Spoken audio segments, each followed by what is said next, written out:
जी नमस्कार, मैं अभिषेक राज अमरोजरा.com के लिए। आज हम लोग सलेमपुर लोकसभा क्षेत्र में आप सलेमपुर के ही सांसद के मोहल्ले में हैं और यहाँ के लोगों की बातचीत है। यहाँ की अभी सड़कें हैं जो देखिए उन्होंने सांसद के घर के सामने की गड्ढों से भरी पड़ी हैं और पानी उसमें लगा हुआ चल रहा, मतलब पैदल चलना भी मुश्किल है। संयोग से टीचर्स कॉलोनी के इसी मोहल्ले में सांसद रहते हैं, तो उनके पड़ोसी, उनके मोहल्ले के लोगों का क्या सोचना है चुनाव में लेके और चुनाव के मुद्दों को लेके और सांसद को लेके, आइए जानते हैं। आपका नाम क्या है? डॉक्टर बीबी तिवारी जी। यहाँ का परिदृश्य क्या है अगर चुनाव को देखें तो? चुनाव का परिदृश्य तो यहाँ के सांसद से लोग खुश नहीं हैं, इनके क्रियाकलापों कार्य से खुश नहीं हैं, लेकिन सनातन धर्म की रक्षा के लिए राष्ट्र हित को देखते हुए मोदी जी के नाम पर इनको जो भी वोट मिल रहा है, इनको मोदी जी के नाम पर लोग इनको वोट कर रहे हैं, इनके कार्यों पर नहीं कर रहा है। अभी हम लोग चल के आए तो सांसद जी के घर के सामने की सड़क ही पूरी जलमग्न थी, सड़क दिख नहीं रही थी, सिर्फ पानी दिख रहा था।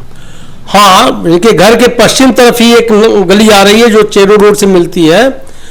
इनके घर के दरवाजे तक सीसी है, लेकिन उसके पश्चिम तरफ कम से कम एक ठेवना भर पानी है, ठेवना भर गड्ढा है।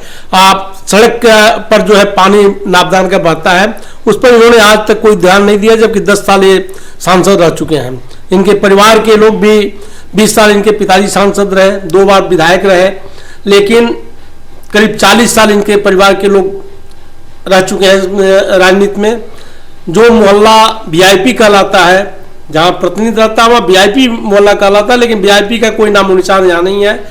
इनसे लोग नाराज हैं। तो ये तो सांसद के मोहल्ले और सांसद के मोहल्ले के लोगों का विचार है। यहाँ पे चुनाव का क्या मोड है? तीनों पार्टियां लड़ रही हैं। नमस्कार, मेरा नाम ब्रिगवेंद्र कुमार सिंह है और मैं टीचर कॉलोनी से हूँ। अभी ये चुनाव की जो सरगर्मी है यहाँ, ये पूर्ण रूपेण जो है भाजपा के पक्ष में है, क्योंकि केंद्र में जो मोदी जी और स्टेट में जो योगी जी का जो योगदान है, इन्हीं दोनों के योगदान से सभी लोग खुश हैं। जहां तक बात है कि सलेमपुर में आज तक कोई विकास नहीं हुआ, तो मैं आपको एक बात जरूर बताना चाहूँगा कि इसी परिक्षेत्र से कलराज मिश्रा आते थे, जो कि बहुत बड़े उद्योग मंत्री थे, लेकिन इस देवरिया जिले के लिए 1 इंच कुछ नहीं किया। केवल पूरा देश केवल योगी और मोदी के नाम पर वोट दे रहा है, न कि किसी विशेष के ऊपर। धन्यवाद।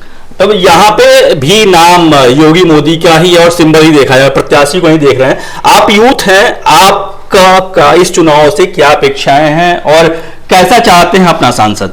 जी, मेरा नाम संदीप गुप्ता है और मैं इस बार लोकसभा में दूसरा अपना वोट करूंगा। पहली बार तो मैंने भाजपा को ही वोट किया था, क्योंकि मेरा फेवरेट भी है, लेकिन काफ़ी हम लोगों ने भी देखा है कि 10 सालों से यहाँ पे कोई विकास नहीं हो रहा है। 2 बार इन्होंने सांसद रह चुका है और हम लोगों को सबसे मेन मुद्दा है बेरोजगारी। बेरोजगारी पे जो है हम लोग भाजपा को तो वोट देंगे, लेकिन भाजपा हम लोग की थोड़ा सा भी सुन नहीं रही है। तो मैं आशा करता हूँ कि भाजपा जो है इस पे एक बार हम लोग की पहल पे सुनवाई करे, ताकि हम लोग की भी सोच सही हो सके। उम्मीद करते हैं कि सरकार आपकी बात सुने। हम टीचर्स कॉलोनी में हैं और इसी टीचर्स कॉलोनी में इंटर कॉलेज के प्राचार्य हैं। हम इनसे जानते हैं कि चुनाव में इनका नजरिया कैसा है। नमस्कार, मैं डॉक्टर वीरेंद्र कुमार घोष। जहाँ तक चुनाव की बात है, तो चुनाव सब लोग जानते हैं कि आज जो चुनाव का रुझान है वो दलगत आधार पे है। निश्चित रूप से सरकार जो काम कर रही है, सरकार ने ऐतिहासिक काम किया है। हम राजनीति विज्ञान के विद्यार्थी हैं, हम लोग को जब पढ़ते हुए हम लोग को ये समझ में आ गया था, ये घर कर गया था कि धारा 370 कभी हट ही नहीं सकता, लेकिन धारा 370 को हटाकर कश्मीर को भारत के अभिन्न अंग के रूप में बिल्कुल भौतिक रूप से इस सरकार ने मिलाने का कार्य किया है। और ऐसे ही जो है कि अपने देश का जो मान मर्यादा जो है कि दुनिया में बढ़ी है, इस कारण से जो है कि यह सरकार अच्छी है और पुनः इस मौका मिलना चाहिए। जी धन्यवाद गुप्ता जी ने जैसे बताया कि राष्ट्रीय मुद्दे पर चुनाव हो रहा है, लेकिन यहाँ के मुद्दे और राष्ट्रीय मुद्दे कैसे दोनों को अलग करके देखेंगे? हम सलेमपुर लोकसभा से बिलोंग करते हैं और कभी भी हम राष्ट्रीय मुद्दे और पर्सनल मुद्दे को अलग करके नहीं दे सकते हैं। राष्ट्र हमारी प्रथम स्मृति मान लीजिए या हमारा उद्देश्य मान लीजिए। राष्ट्र का विकास हमारा विकास माना जाएगा, इसलिए हम यहाँ के मुद्दे और वहाँ के मुद्दे में अंतर नहीं कर सकते। जी धन्यवाद। जैसे इन्होंने कहा कि राष्ट्रीय मुद्दे पे ही उन्होंने मतदान करेंगे, भले ही सड़क गड्ढे में रहे या गड्ढे में सड़क। सर एक्चुअली हम भाजपा को तो वोट करना चाहते हैं, परंतु यहाँ की जो कार्य हो रहा है यहाँ पे जो भी हमारे मुद्दे हैं, जैसे कि सड़क है, गड्ढा मुक्त हमारा सड़क नहीं है, यहाँ से चेरों से लेकर सलेमपुर तक का मार्ग देखें, इससे जनता काफ़ी ग्रसित है सर। और पिछले 10 सालों में यदि देखा जाए तो इधर विकास कार्य कुछ नहीं हुआ है सर। तो हम चाहते हैं कि मतलब भाजपा को तो वोट करना चाहते हैं, परंतु प्रत्याशी से हम खुश नहीं है सर। हम चाहते हैं कि प्रत्याशी मतलब कुछ ऐसा वादा करें जो हमारे इस कार्यों को पूर्ण कर सकें। प्रत्याशी की बात हो रही है, बार बार इतने लोगों के बीच में बैठे हुए हैं हम लोग, तो प्रत्याशी और पार्टी दोनों में किसको देख के आप वोट करना चाहेंगे? नमस्कार, मैं श्यामू बुआ टीचर कॉलोनी से, और हमारे प्रत्याशी रविंद्र कुशवाहा जी बहुत बढ़िया नेता हैं और विकास किए हैं। सलेमपुर की हर गली में जाइए तो विकास आपको मिलेगा। अभी तो एक गली हम घूम के आए हैं, वहां पे विकास बोल रहा है। एक्चुअली जो है अभी तुरंत बारिश हुआ है और उसका विकास चल रहा है, काम चल रहा है। ऐसा नहीं है काम नहीं चल रहा है, काम चल रहा है, हर जगह चल रहा है। हर कोई भी प्रत्याशी अपना पूरा गिनती नहीं करा पाएगा। काम चल रहा है और विकास भी हो रहा है और भाजपा 400 प्लस करने जा रही है।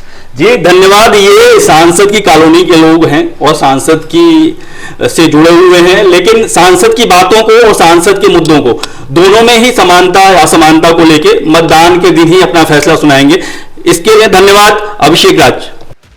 एग्जिट पोल 2024 1 जून शाम 6 बजे से, लोकसभा चुनाव के नतीजे 4 जून सुबह 7 बजे से। देखिए चुनाव नतीजों से जुड़ी हर खबर सबसे पहले, सबसे सटीक, केवल अमर उजाला पर, amarujala.com।